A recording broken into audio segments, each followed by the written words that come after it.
m'installerai plutôt au fond pour manipuler le diaporama.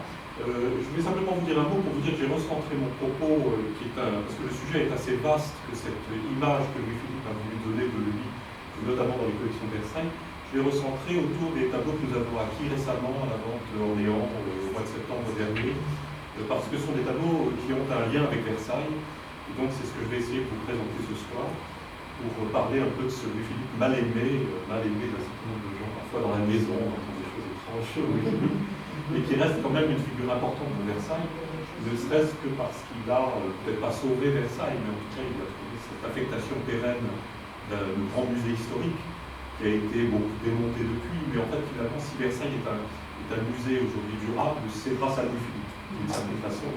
Donc je trouve toujours bien d'honorer le personnage. Donc je vais vous présenter un peu ça. J'ai fait une sélection d'œuvres à la fois des collections du château et de ces choses que nous avons achetées à la vente d'Orléans. En préambule, je voudrais rappeler qu'il y a, pour Louis-Philippe, évidemment, dans l'image de Louis-Philippe, il y a en fait deux périodes. Il y a la période de Louis-Philippe, duc d'Orléans, donc à l'époque où il est proche du trône, mais où les Bourbons de la branche aînée le tiennent suffisamment éloigné, parce qu'il représente, comme tous les Orléans, un danger pour le trône des Bourbons, semble-t-il. Et puis, il y a la période où, évidemment, il devient roi des Français dans des conditions que l'on connaît, un peu rocambolesques d'une certaine manière, et qui vont, en fait, c'est cette accession au trône qui va un peu renouveler et réorienter un peu la représentation, en fait, que Louis-Philippe veut donner de lui-même, non plus cette fois dans ses résidences privées, comme il le fait sous la Restauration, mais principalement à Versailles, dans les galeries historiques du château. Il va y avoir une nouvelle dimension qui va apparaître.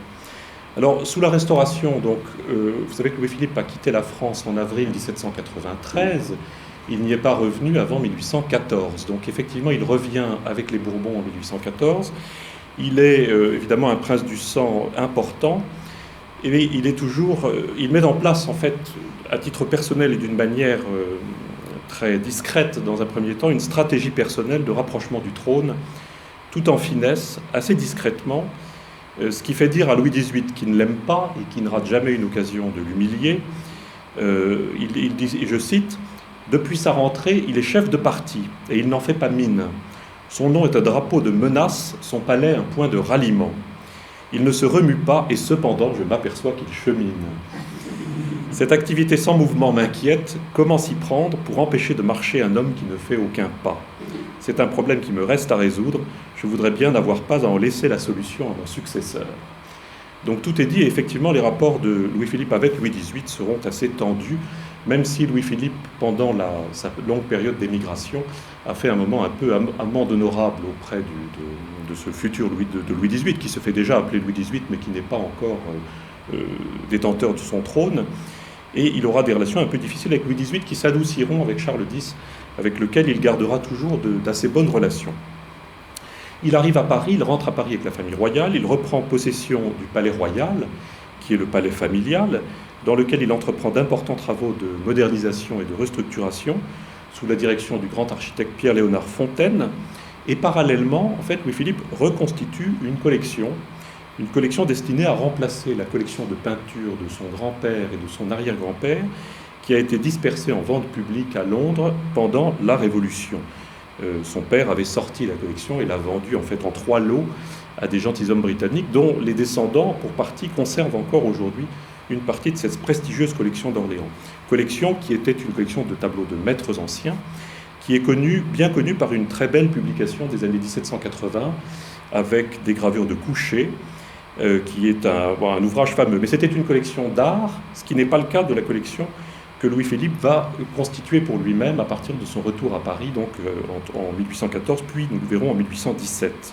En fait, lui va acheter des œuvres d'artistes modernes, mais surtout commander donc à des artistes de son temps des tableaux correspondant en fait à ses goûts et surtout qui vont délivrer un message historique politique ou politique proche de ses préoccupations ou de son parcours personnel. C'est-à-dire soit ce sont des œuvres qu'il achète au salon qui lui rappellent des épisodes de sa vie, soit ce sont des œuvres qu'il commande directement aux artistes pour illustrer des étapes de son parcours, notamment de sa jeunesse et pendant aussi toute sa période d'émigration. Il commande en particulier des œuvres à un artiste qui prend une importance très grande dans son entourage, qui est Horace Vernet, Horace Vernet qu'il connaît depuis longtemps, dont il connaissait aussi le père, Karl Vernet, peintre de chevaux, qui avait des relations d'assez longue date avec son propre père, Louis-Philippe Joseph d'Orléans. Voilà, donc les deux pères étaient liés, donc les deux fils, Horace Vernet et Louis-Philippe, seront aussi très liés. Et Louis-Philippe privilégiera effectivement Horace Vernet dans ses commandes, d'autant plus qu'Horace Vernet a des idées politiques qui se rapprochent relativement de celles de Louis-Philippe. C'est donc une collection, je vous disais, d'artistes vivants, qui a évidemment une toute autre connotation que celle de son père.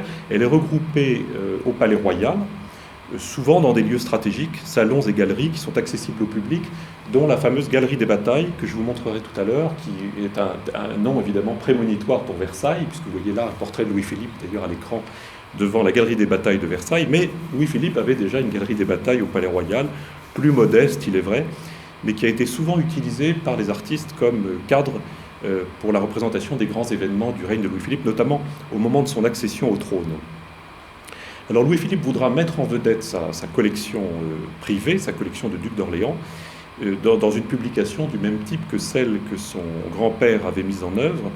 Et la publication est éditée dans les années 1820 sous la houlette de son bibliothécaire, l'historien Jean Vatou, sous le titre « Notice historique sur les tableaux de la galerie de son Altesse royale, Monseigneur le duc d'Orléans au Palais Royal ». C'est une publication en 4 tomes qui est illustrée de gravures et dans lequel on trouve la description des tableaux, avec souvent des commentaires sous forme de poèmes d'ailleurs, qui donnent une vision un petit peu étrange de ces tableaux de la collection de Louis-Philippe, mais qui souvent font le lien avec les événements de son existence.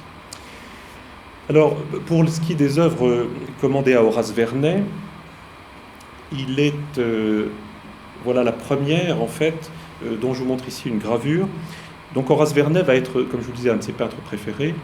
Il le représente à un certain nombre de reprises, et l'ensemble de ses œuvres qui appartiennent au duc d'Orléans seront présentées en 1822 par Vernet dans une exposition personnelle qu'il organise en marge du Salon de Paris. Parce qu'en fait, le jury du Salon a refusé 2 de ses œuvres pour le Salon, qui sont l'une, une bataille de Gemma, qui appartient précisément au duc d'Orléans, au sujet de la Révolution. Donc effectivement, la Restauration le rejette a priori.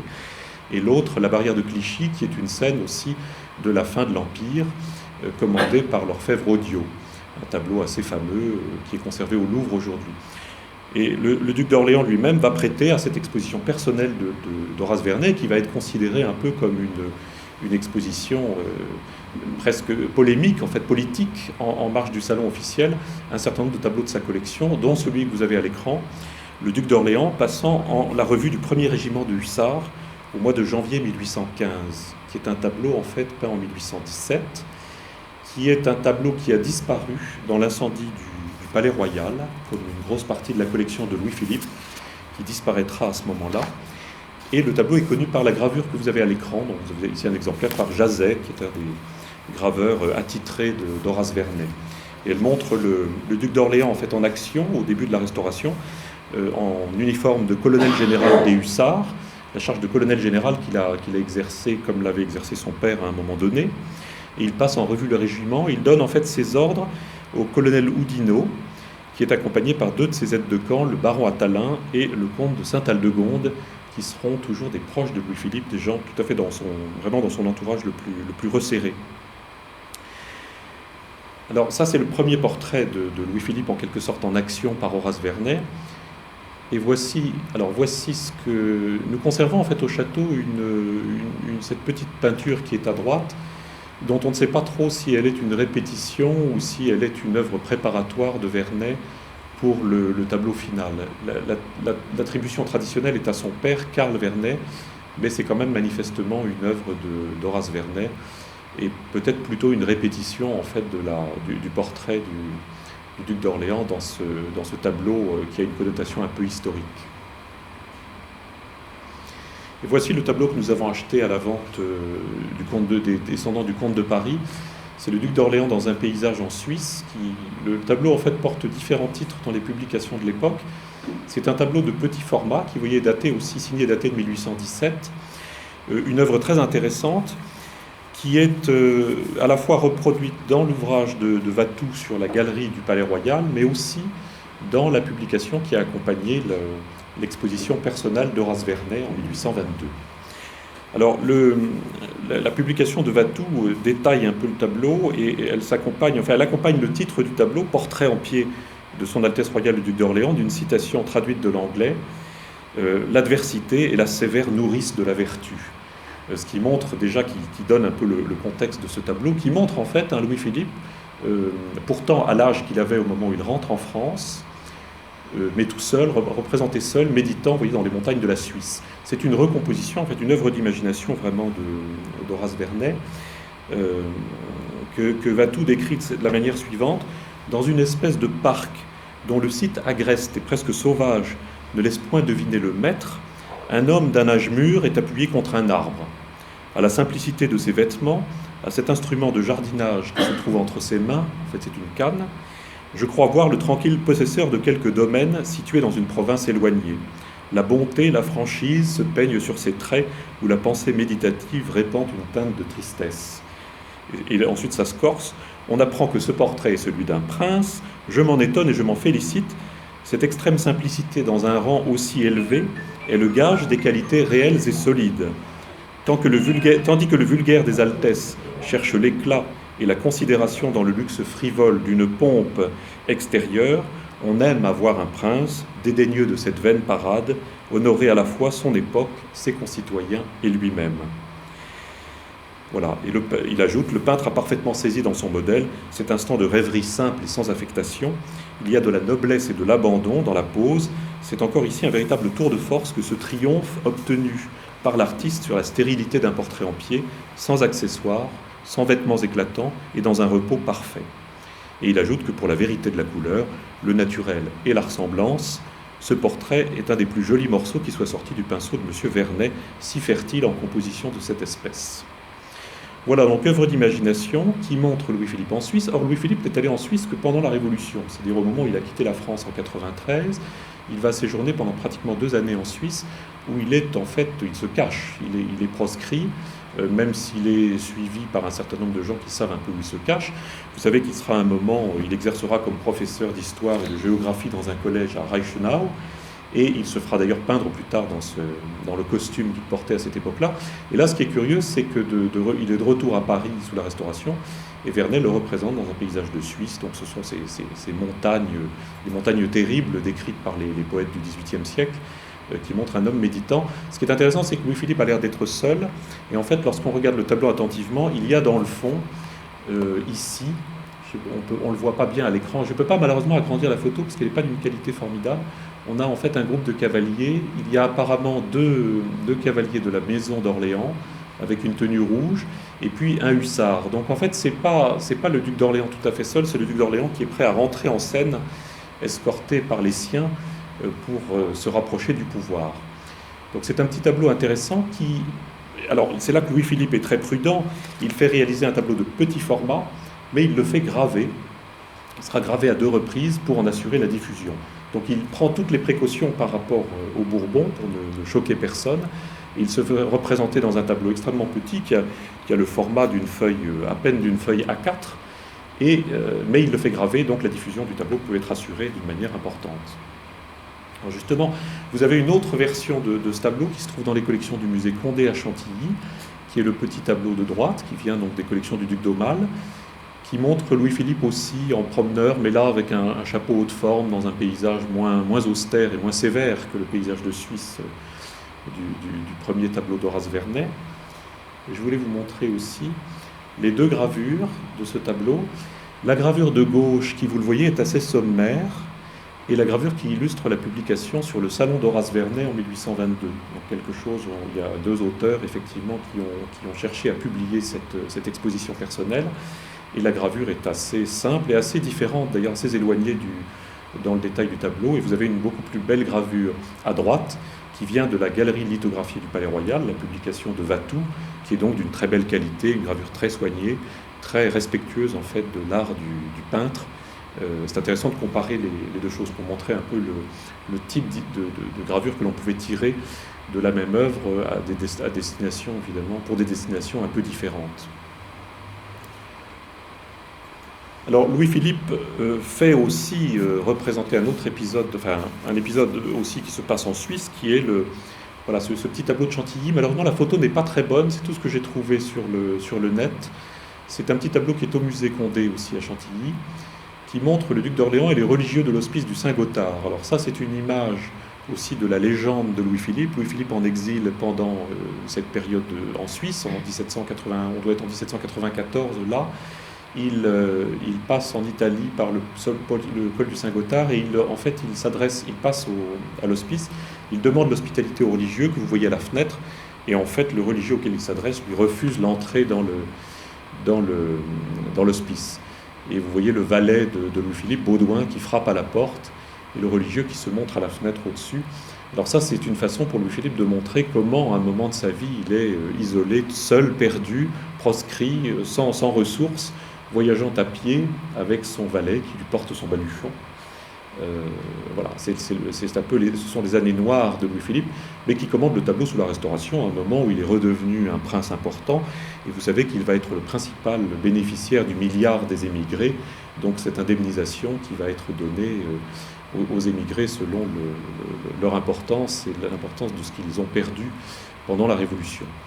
Donc Louis-Philippe, en fait, ce que j'ai oublié de préciser, c'est que Louis-Philippe est revenu une première fois en 1814, et lorsque Napoléon est revenu pendant les 100 jours, et après le deuxième retour de Louis XVIII, Louis-Philippe a mis quelque temps à rentrer en France. Il s'est fait désirer, et Louis XVIII ne le voyait pas rentrer, s'inquiétait, il a pris prétexte de la grossesse de son épouse Marie-Amélie pour ne pas rentrer, et il s'est décidé finalement à rentrer à Paris seulement en février 1817, aux grandes dames de Louis XVIII, parce qu'il était un peu échaudé par la chute de la première Restauration, et persuadé que le régime ne tiendrait pas. Et donc il attendait son heure en quelque sorte en Angleterre à l'abri. Et il revient finalement en 1817 et c'est à ce moment-là qu'il commande toutes ses œuvres à Vernet. Alors dans la vente Orléans, nous avons acquis aussi, nous avons profité de l'occasion pour acheter ce second portrait qui est en quelque sorte le pendant du premier à quelques années de distance. C'est le portrait non pas de Louis-Philippe mais de son fils aîné, Ferdinand Philippe, duc de Chartres à l'époque, sous la Restauration, qui deviendra, lorsque Louis-Philippe montera sur le trône en 1830, prince royal, donc le titre qui est donné à ce moment-là à l'héritier de la couronne.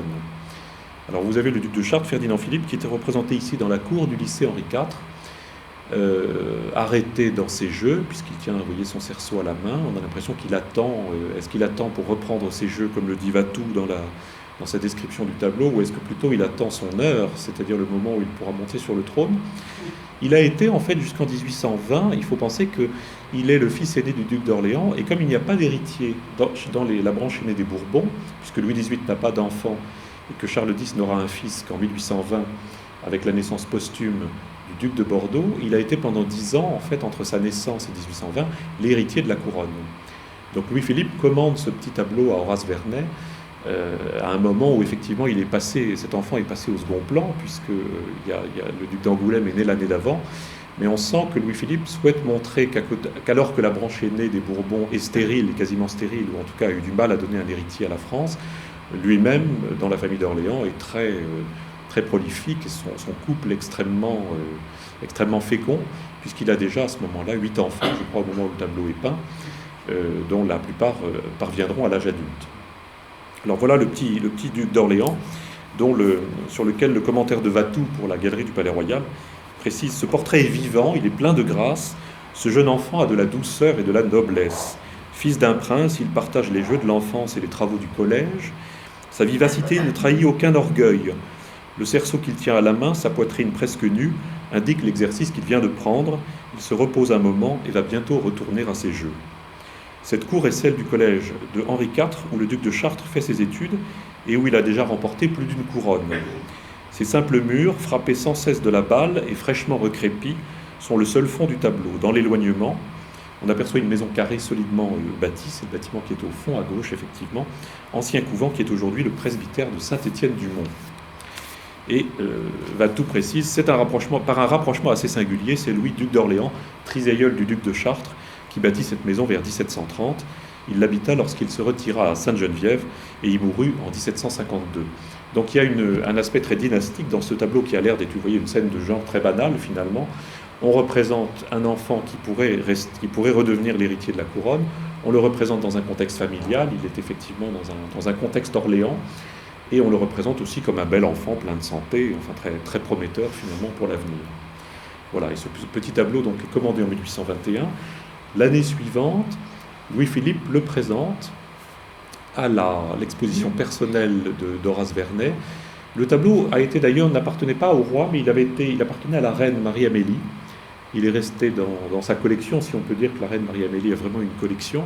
Et vous voyez la gravure de 1822, qui n'est pas très fidèle, hein, comme celle de Louis-Philippe que nous avons vue tout à l'heure, et qui donne l'impression qu'on a vieilli un peu cet enfant, qui est peut-être un peu grandet sur la gravure pour jouer encore au cerceau, mais enfin ça c'est une considération personnelle.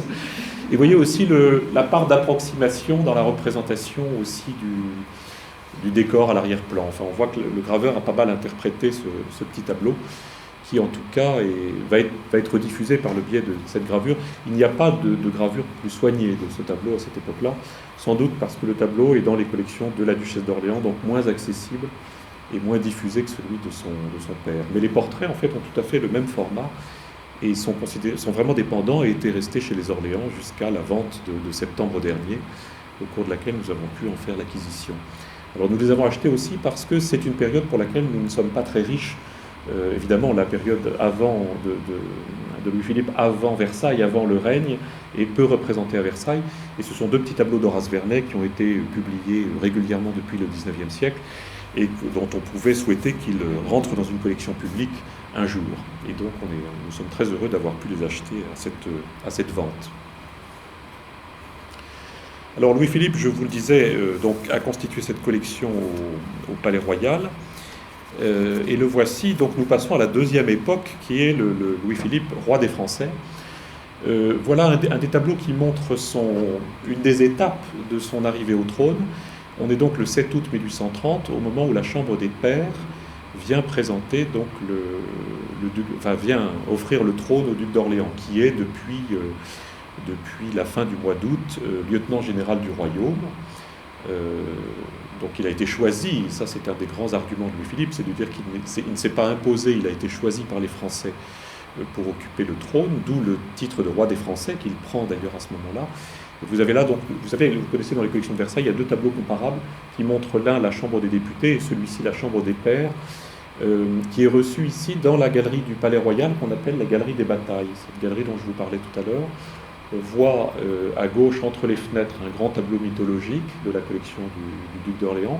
Et on voit de l'autre côté deux grands tableaux dans la partie haute du mur, qui sont deux des 4 batailles que le duc d'Orléans a commandées sous la Restauration à Horace Vernet pour compléter ses collections, dont 2 sont en fait les représentations de Valmy et de Jemmapes, 2 batailles auxquelles il avait pris un rôle important lorsqu'il était jeune officier général dans les armées de la Révolution. Donc il reçoit là la chambre des pairs en famille, et effectivement dans ces grandes occasions, Louis-Philippe reçoit son monde très souvent dans cette galerie des batailles dont la dimension permettait de recevoir des délégations importantes comme ici la chambre des pairs.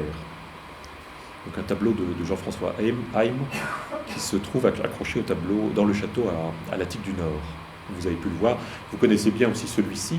Ça, c'est un des tableaux que Louis-Philippe, qui est à Versailles aujourd'hui, qui aurait pu ne pas y arriver, qui a échappé au sac du Palais Royal au moment de la Révolution de 1948.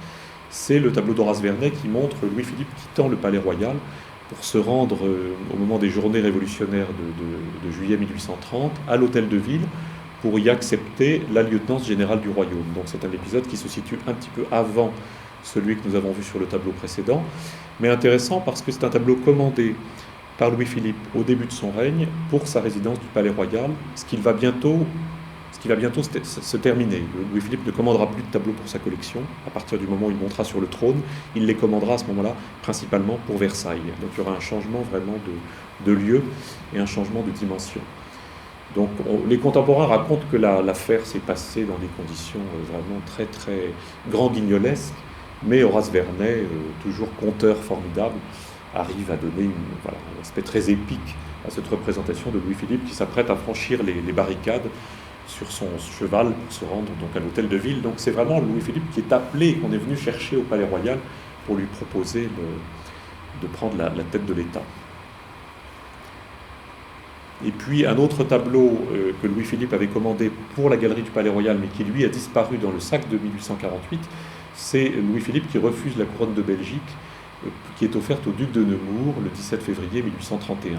Pour des raisons politiques, il refuse la couronne et finalement le trône sera donné à Léopold de Saxe-Cobourg, en accord avec l'Angleterre. Tout ça pour ne pas froisser en fait les puissances européennes qui ne veulent pas d'un Bourbon ou d'un Orléans sur le trône de Belgique, craignant une réunion un jour des deux royaumes de France et de Belgique. Et alors ça, c'est la réplique commandée par Louis-Philippe à Gosse du grand tableau de la galerie du Palais Royal qui a disparu aujourd'hui.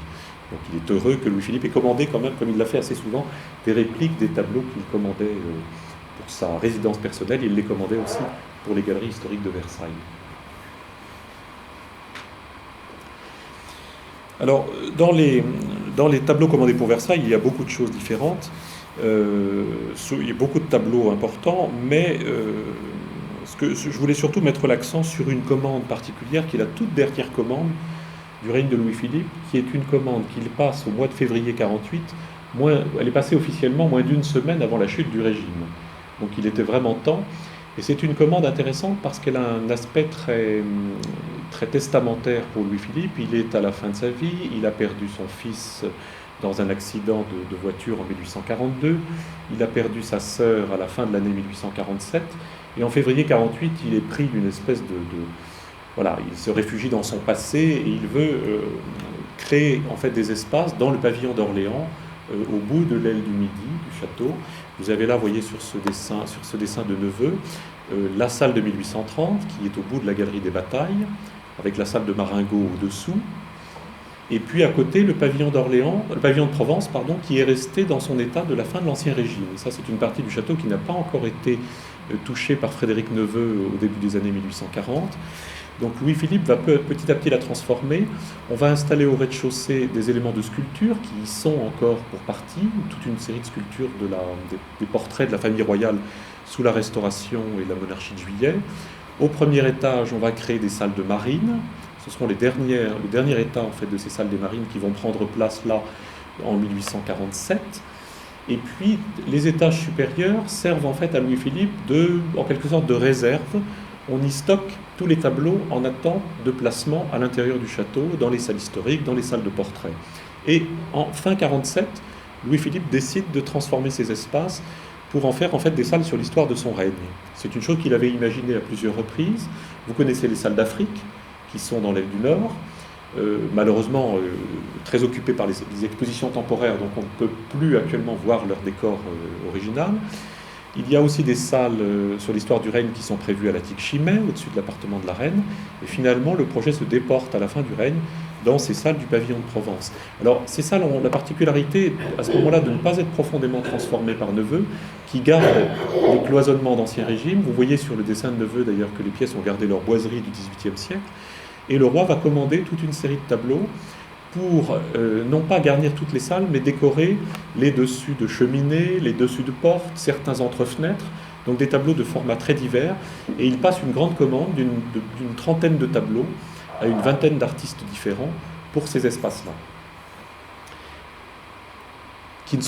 dont l'installation ne sera jamais terminée. Alors dans les collections du château, Roland Bossard avait réussi à identifier il y a quelques années ce premier tableau de la série, qui est en fait une allégorie de la naissance de Louis-Philippe, d'après une œuvre de Doyen. Alors je n'ai pas retrouvé encore la source. Est-ce que c'est un dessin de Doyen ou une gravure de Doyen qui a été copié par un peintre qui s'appelle Debac? Et Debac a représenté donc la chose en grisaille. Vous voyez la forme très chantournée qui montre qu'en fait on avait bien affaire à un emplacement précis, un tableau fait pour être placé dans une boiserie. On voit ici le duc et la duchesse d'Orléans, qui est remise de ses couches, qui était encore installée presque alitée sur ce canapé avec son mari, le grand-père qui est derrière, et puis apparemment une figure couronnée qui est peut-être la France, qui présente le jeune Louis-Philippe à Minerve apparemment. Alors est-ce que c'est Minerve, est-ce que c'est la guerre, pour peut-être présumer déjà de son destin futur. En tout cas, voilà une allégorie dans l'esprit du XVIIIe siècle, en grisaille, en espèce de camailleux. Et puis derrière, une ouverture sur les jardins du Palais Royal, apparemment, où les Parisiens manifestent leur joie à la naissance du jeune prince. Ce qui est un classique, puisque justement Louis-Philippe veut se démarquer des Bourbons de la branche aînée, et rappeler que chez les Orléans, on fait affaire avec Paris. Enfin, tout se passe à Paris, on vit à Paris, on connaît bien les Parisiens, on se montre aux Parisiens, et ce sont les Parisiens qui célèbrent la naissance du jeune héritier avec la famille d'Orléans. Alors, le second tableau, en fait, qui était décrit par les commandes, était décrit comme Louis-Philippe, duc de Chartres, dans son berceau, dans une salle basse du Palais Royal. Donc je vous avoue que jusqu'à la vente de la collection d'Orléans, je pensais que ce tableau devait être une copie de celui que vous avez à l'écran, qui est ce petit tableau de l'épicier, peint au moment de la naissance de Louis-Philippe, effectivement, qui montre Louis-Philippe dans une salle basse du Palais Royal, probablement la nurserie, un peu loin des appartements des parents, pour éviter d'entendre les nourrissons brailler. Et sur le berceau est penché son père, donc Philippe Égalité. La scène est très intéressante, et c'est aussi pour ça que nous en avons fait l'acquisition pour Versailles, parce que c'est une scène d'intimité très rare où l'on voit un père penché sur le berceau de son fils, ce qui ne se voit pratiquement jamais dans la peinture. On voit souvent une mère avec son enfant, mais le père avec son fils, et tout seul sans la mère, c'est quand même une rareté dans la peinture.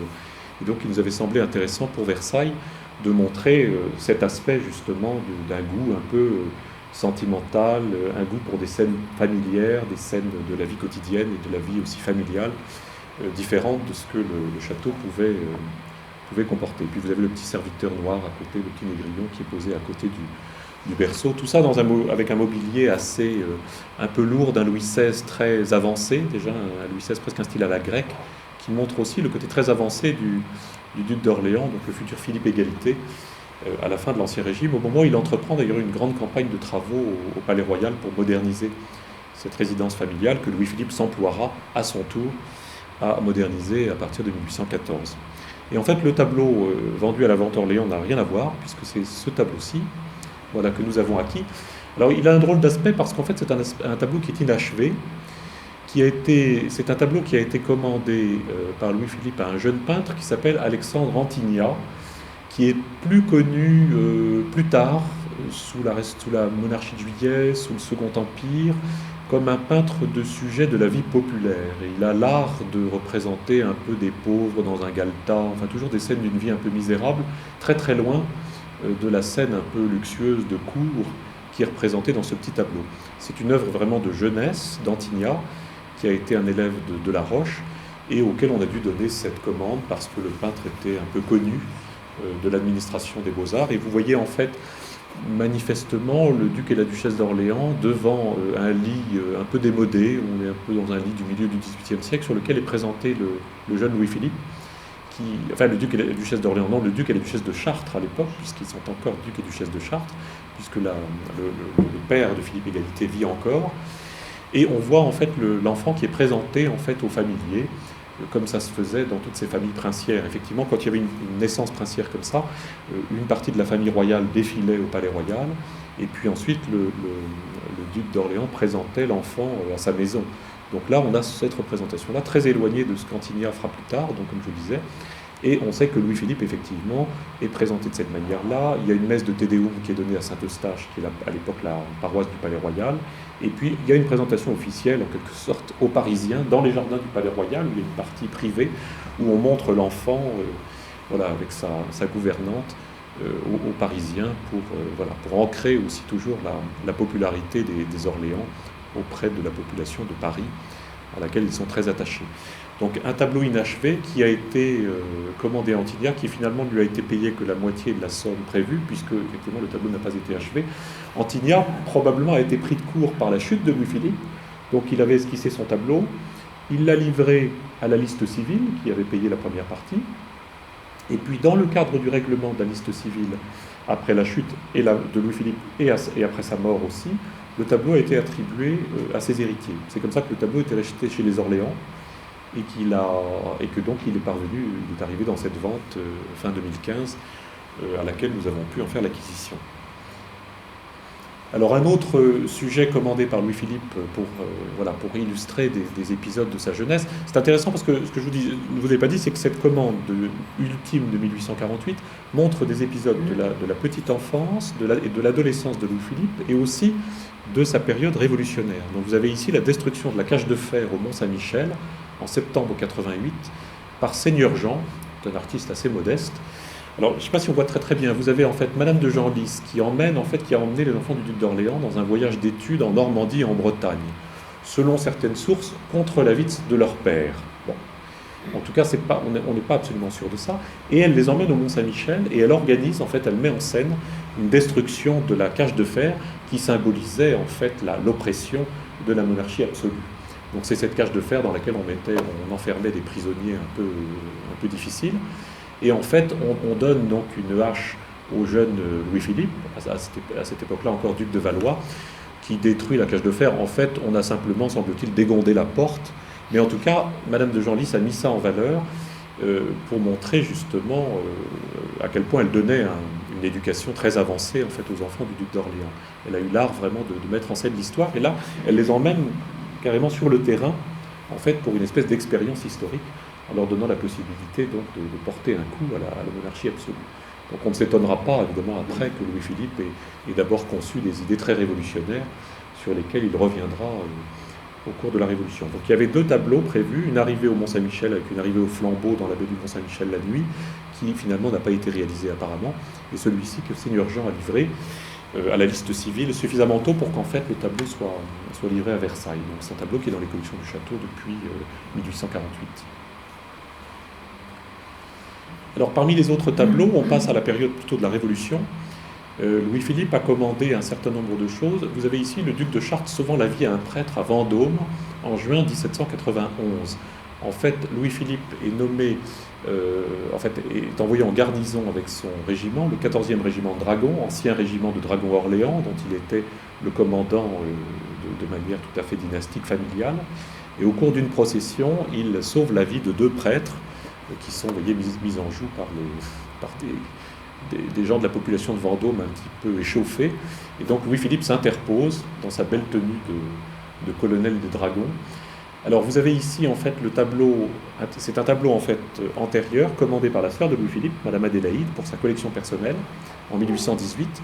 Et en fait on en avait commandé une copie pour Versailles qui n'a pas été livrée. Mais je vous le montre puisqu'en fait le tableau a quand même existé et qu'il est à ce point de vue-là relativement intéressant. C'est encore un de ces épisodes un peu de la légende de Louis-Philippe qui met en scène comme ça les événements de sa vie et parfois des faits divers, puisqu'un deuxième tableau représente, commandé aussi par sa sœur, c'était le pendant, à Horace Vernet aussi en 1818, montre le duc de Chartres, donc vous voyez Louis-Philippe en chemise, qui a acheté ses vêtements sur la rive et qui va sauver la vie à M. Siret, un ingénieur des ponts et chaussées, qui se noyait dans le Loire.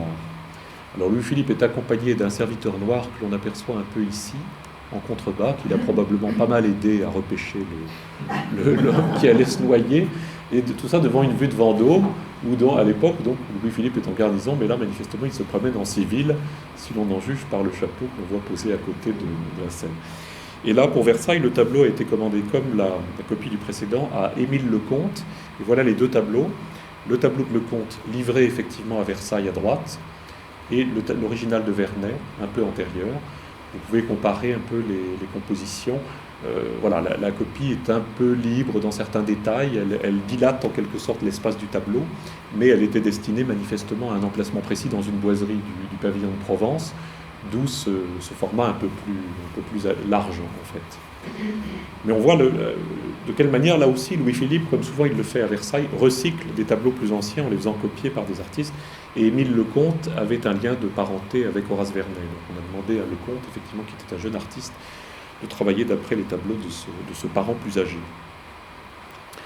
Parmi les autres épisodes, nous avons pu identifier dans les réserves du château ce tableau, le duc de Chartres, qui prend à Vendôme le commandement du 14e régiment de dragons en 1791. Et le duc de Chartres sur son cheval blanc, le blanc couleur du commandement, toujours, donc le chef est toujours sur un cheval blanc, et puis donc les troupes alignées, et puis le paysage qui rappelle beaucoup celui que nous avons vu sur les tableaux précédents, une vue de Vendôme. Et là on voit très bien ce format, c'est un tableau qui est assez grand, la différence des précédents, on voit très bien cette découpe encore chantournée, qui devait être adaptée à un dessus de porte, probablement, quelque chose comme ça, au grand étage en fait du pavillon de Provence, dont les boiseries ont été déposées plus tard, et en fait je voudrais arriver, peut-être qu'on retrouvera dans les magasins du château où sont conservées encore beaucoup de ces boiseries, on pourrait peut-être retrouver en fait le panneau pour lequel ce tableau a été commandé. Donc un tableau commandé à Bélanger, Hippolyte Bélanger, grand peintre de bataille, donc le sujet militaire convient bien à cet artiste. un autre tableau d'un format plus petit, le duc de Chartres avec le duc de Montpensier, qui rend compte au maréchal de Rochambeau, près du moulin de Sainte-Sauve, à Valmy, le 30 avril 1792. Donc là, c'est une période où Louis-Philippe est relevé de son commandement pendant quelques temps, et il est en fait envoyé dans un autre régiment avec son frère. Ils sont présentés comme officiers volontaires. Donc c'est aussi une façon pour Louis-Philippe de montrer sa participation très active aux guerres de la Révolution, et comment, dans un moment où il pourrait se trouver en rupture d'activité, il prend du service comme officier volontaire auprès d'un autre régiment. Et là, il rencontre au maréchal de Rochambeau. Il tenait beaucoup à souligner ce lien avec Rochambeau, qui était évidemment l'un des héros de la guerre d'indépendance américaine, sous lequel il a servi, et dont il a fait peindre aussi le portrait pour Versailles, dans la salle de 1792, où Rochambeau a une place importante, au premier rang des portraits, à côté du sien, Louis-Philippe, puisqu'il ne s'est pas oublié dans toutes ces affaires. Puis un tableau de Ferron, qui était en dépôt jusqu'à une date assez récente dans les services du ministère de la Défense, et que nous avons pu récupérer là, à la faveur du déménagement des services du ministère dans les nouveaux espaces de Ballard. Nous avons pu récupérer le tableau, ce qui était pas mal. Et alors nous avons acheté à la vente d'Orléans ce tableau qui montre un épisode qui dans un peu la même période, qui est un conseil de guerre tenu à Menin chez le maréchal Luckner, qui était mal identifié dans la vente aussi, et qui, donc, on retrouve en fait dans la liste des tableaux commandés par Louis-Philippe pour l'appartement de Provence, donc par un peintre qui s'appelle Jolivet, qu'on connaît, enfin, qui était un petit maître un peu de cette époque-là, qui a pas mal travaillé pour Versailles, et qui se caractérise notamment, c'est assez curieux, par une formation d'architecte dans un premier temps. Et en fait, on retrouve cette formation d'architecte toujours dans ces tableaux, qui sont souvent composés comme ça d'une manière très frontale, avec une composition très symétrique. On en trouve pour les croisades, on en trouve pour différents sujets qui ont été commandés pour le château. Et là, vous avez donc une représentation donc à Menin, chez le maréchal Luckner, et vous avez en fait Louis-Philippe, jeune duc de Chartres, qui est à côté, debout à côté du maréchal Luckner, qui en fait lui fait part de son point de vue. C'est un moment en fait où le gouvernement à Paris a changé. Au moment où on vient de prendre Menin, l'armée du Nord a passé à la frontière de Belgique. Elle a pris la ville de Menin, et on se trouve à un moment confronté à une situation terrible. On apprend que le gouvernement a changé, le ministre de la guerre a changé, et en fait le maréchal Luckner attend des ordres de Paris. Et alors il ne sait pas quoi faire, il ne sait pas s'il doit continuer la guerre ou s'il doit faire retraite et repasser la frontière. Et à ce moment-là, il demande l'avis en fait de ses officiers, des officiers de son état-major, et c'est ce que Louis-Philippe raconte très bien dans ses mémoires. Il les réunit. Alors il y a en fait moitié pour, moitié contre. Donc, et Louis-Philippe fait partie des gens qui veulent qu'on poursuive la guerre. Alors effectivement, elle va être poursuivie quelque temps, mais assez vite, le maréchal finalement va être rappelé, et donc l'opération se terminera de cette manière-là. Mais en tout cas, Louis-Philippe montre sa part active, il montre qu'il est dans les esprits qui avancent, donc il est représenté là. Alors il a fait représenter par le peintre d'une manière amusante les quatre officiers qui ont vraiment qui voulaient poursuivre la guerre de part et d'autre du maréchal Luckner, et les 4 qui hésitaient au bout de la table, dans une attitude un peu plus décontractée. Et c'est finalement sa voix à lui, en quelque sorte, qui a fait peser la balance dans le sens de la poursuite du combat. Enfin, vous voyez, il a besoin de soigner son image, et il le fait au travers de la peinture.